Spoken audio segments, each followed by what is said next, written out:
BJP ಅವರಿಗೆ ಕೆಲಸ ಇದೆ ಅಂತ ಹೇಳಿ ಅಷ್ಟು ಕಡೆ ಜನ ನಮ್ಮ ಸರ್ಕಾರ ತಂದಿದ್ದಾರೆ. ಇವತ್ತು ಕಾಂಗ್ರೆಸ್ ಅವರಿಗೆ ಕೆಲಸ ಇಲ್ಲ ಅಂತ ಅವರಿಗೆ ದೇಶವನ್ನು ಕಾಂಗ್ರೆಸ್ ಮುಕ್ತ ಮಾಡ್ತಾ ಇದ್ದಾರೆ. ಬಿಹಾರ್ನಲ್ಲಿ ಅವರಿಗೆ ಸಿಂಗಲ್ ಡಿಜಿಟ್ ನಲ್ಲಿ ಕಾಂಗ್ರೆಸ್ ಅವರಿಗೆ ಕಳಿಸಿದ್ದಾರೆ. ಮಕ್ಕಡೆ ಮಲ್ಕೊಂಡಿದ್ದಾರೆ. ಇದನ್ನು ಈಶ್ವರ್ ಖಂಡ್ರೆ ಅವರು ಗಮನಿಸಬೇಕು. ಇವತ್ತು ಕರ್ನಾಟಕ ಅಂದ್ರೆ ಅವರು ಸಮುದ್ರ ಅಂತ ತಿಳ್ಕೊಂಡ್ರೆ ಇಡೀ ವಿಶ್ವವನ್ನೇ ನಾವು ಆಳ್ತಾ ಇದ್ದೀವಿ ಅಂತ ತಿಳ್ಕೊತಾ ಇದ್ದಾರೆ. ಇವತ್ತು ಆಳ್ತಾ ಇರುವಂತಹ ಒಂದು ರಾಜ್ಯವನ್ನು ಕೂಡ ಅವರು ಸರಿಯಾಗಿ ನಡೆಸ್ತಾ ಇಲ್ಲ. ಇವತ್ತು ಈಶ್ವರ್ ಖಂಡ್ರೆ ಅವರು ಸ್ವತಃ ಸುಳ್ಳು ಹೇಳ್ತಾ ಇದ್ದಾರೆ. ಅವ್ರ ಗಮನಕ್ಕೆ ತರಲಿಕ್ಕೆ ಬಯಸ್ತೀನಿ ನಾನು. ದೀಪಾವಳಿಗೆ ರೈತರ ಹಣವನ್ನು 17,000 ರೂಪಾಯಿ ನಾನು ಮುಖ್ಯಮಂತ್ರಿ ಜೊತೆ ಹೆಲಿಕಾಪ್ಟರ್ದಾಗ ಅಡ್ಡಾಡಿನಿ ಬಂದು ಅವ್ರ ಅಕೌಂಟಿಗೆ ಹಾಕಿಸ್ತೀನಿ ಅಂದ್ರು. ಪ್ರತಿ ಹೆಕ್ಟರ್ಗೆ ಒಣ ಬೇಸಾಯಕ್ಕೆ 17,000, ನೀರಾವರಿ ಇದ್ರೆ 25,000, ಅಧಿಕ ಒಂದು ಹೆಚ್ಚಿನ ವರ್ಷ ಬೆಳೆಗಳಿದ್ರೆ ಅದಕ್ಕೆ ಇನ್ನೂ ಹೆಚ್ಚಿನ ಬೆಳೆ ಹಾಕ್ತೀವಿ ಅಂದ್ರು. ಅದರ ಮತ್ತೆ ಒಂದು KDP ಮಾಡಿದ್ರು.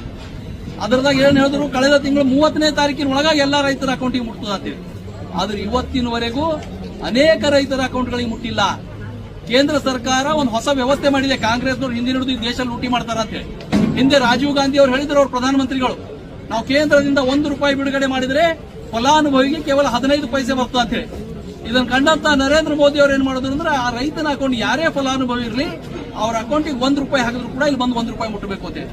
ಒಂದು ವಾರದ ಹಿಂದ್ಗಡೆ ನರೇಂದ್ರ ಮೋದಿ ಅವರು ಪ್ರಧಾನಮಂತ್ರಿ ಕಿಸಾನ್ ಸಮ್ಮಾನ್ ನಿಧಿ ಯೋಜನೆಯಲ್ಲಿ 2,000 ಬಿಡುಗಡೆ ಮಾಡಿದ್ದಾರೆ. ಇಡೀ ರಾಷ್ಟ್ರದ ಎಲ್ಲಾ ರೈತರ ಅಕೌಂಟಿಗೆ 1 ಗಂಟೆ ಒಳಗಡೆ ಎಲ್ಲರ ಅಕೌಂಟಿಗೆ 2,000 ರೂಪಾಯಿ. ರಾಜ್ಯ ಸರ್ಕಾರಕ್ಕೆ ಏನ್ ದಾಡಿ ಬಿಡೋದು? ಇವ್ರು ದಿವಾಳಿ ಎದ್ದದ ಅನ್ನೋದಕ್ಕೆ ಇದೇ ಒಂದು ದೊಡ್ಡ ಉದಾಹರಣೆ. 1 ಮಿನಿಟ್ದಾಗ ಎಲ್ಲರ ಅಕೌಂಟಿಗೆ ದುಡ್ಡು ಮುಟ್ತಾವ.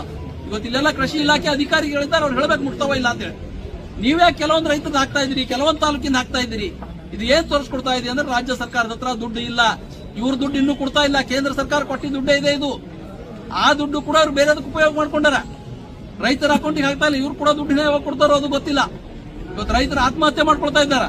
ಅವ್ರು ಕೊಡುವಂತ ದುಡ್ಡು ಹೆಚ್ಚಿಗಿಲ್ಲ. ಪಕ್ಕದ ಮಹಾರಾಷ್ಟ್ರದಲ್ಲಿ 48,000 ಪ್ರತಿ ಹೆಕ್ಟರ್ಗೆ ಕೊಡ್ತಾ ಇದ್ದಾರೆ. ಆದ್ರೆ ಇಲ್ಲಿ 17,000 ಪ್ರತಿ ಹೆಕ್ಟರ್ಗೆ, ಅದು ಕೂಡ ಸರಿಯಾಗಿ ಕೊಡ್ತಾ ಇಲ್ಲ. ಅದಕ್ಕೆ 8,500 NDRF, 8,500 SDRF ಹೇಳಿದ್ದಾರೆ. ಇವ್ರದ್ದು SDRF ಅಂತೂ ಯಾವಾಗ ಬರ್ತದೆ ಗೊತ್ತಿಲ್ಲ. ಇದು ಇವರ ಸರ್ಕಾರ ದಿವಾಳಿ ಎದ್ದು ಅನ್ನೋದು ತೋರಿಸ್ಕೊಡ್ತಾ ಇದೆ. ಇವತ್ತು ಇವರು ಕೇವಲ ರೈತರ ಜೊತೆ ಇಷ್ಟೇ ಮೋಸ ಮಾಡ್ತಾ ಇಲ್ಲ. ಇವತ್ತು ಕೇಂದ್ರ ಸರ್ಕಾರ ಉದಾಹರಣೆ, ನಮ್ಮ ಜಿಲ್ಲೆಯಲ್ಲಿ ಅನೇಕ ಜನರು ಹೆಸರು ಬೆಳೆದಿದ್ದಾರೆ, ಉದ್ದು ಬೆಳೆದಿದ್ದಾರೆ. ಸೋಯಾ ನಮ್ಮಲ್ಲಿ ಮೇಜರ್ ಕ್ರಾಪ್ ಇದೆ, ತೊಗರಿ ಇದೆ. ಇವತ್ತು ಅವಕ್ಕೆಲ್ಲ ಬೆಂಬಲ ಬೆಲೆ ಫಿಕ್ಸ್ ಮಾಡಿದ್ದಾರೆ ಕೇಂದ್ರ ಸರ್ಕಾರ. ಇವತ್ತು ಹೆಸರಿಗೆ 8,760 ರೂಪಾಯಿ ಬೆಂಬಲ ಬೆಲೆ ಇದೆ. ಇವತ್ತು ಎಷ್ಟು ಖರೀದಿ ಕೇಂದ್ರಗಳಾಗಿವೆ? ನಮ್ಮ ಕೃಷಿ ಅಧಿಕಾರಿಗಳು ಹೇಳ್ಬೇಕು, ನಮ್ಮ ಜಿಲ್ಲೆಯಲ್ಲಿ ಎಷ್ಟು ಖರೀದಿ ಕೇಂದ್ರಗಳಿವೆ ರೀ ಮೇಡಮ್? ಎಷ್ಟು ಖರೀದಿ ಕೇಂದ್ರ ಇವೆ ಹೆಸರಿಂದು? ಇಡೀ ಜಿಲ್ಲೆಯಲ್ಲಿ 24, ಬೀದರ್ ತಾಲೂಕಿನಲ್ಲಿ 24. ಅದನ್ನು ರಿಜೆಕ್ಟ್ ಮಾಡಿದಾರಲ್ಲ, ಈಗೆಲ್ಲ ತಗೊಂಡು ಹೆಸರು ತಗೊಳ್ತಾ ಇದ್ದಾರೆ. ನಾನು ಕೇಳಿದೆ ನಿನ್ನೆ ಮೊನ್ನೆ, ಆ ಖರೀದಿ ಕೇಂದ್ರ ಯಾವಾಗ ಮಾಡಿದ್ದು ಅಂದ್ರೆ ಹೆಸರು ರಾಶಿಯಾಗಿ 3 ತಿಂಗಳೈತಿ. ಇವತ್ತು ಖರೀದಿ ಕೇಂದ್ರ ಪ್ರಾರಂಭ ಮಾಡಿದ್ದಾರೆ. ಅವಾಗಲೇ ಖರೀದಿ ಕೇಂದ್ರ ಮಾಡಿದ್ರೆ ಅದು ರೈತರಿಗೆ ಉಪಯೋಗ ಆಗ್ತಾ ಇತ್ತು. ಇವತ್ತು ವ್ಯಾಪಾರಿಗಳು ರೈತನ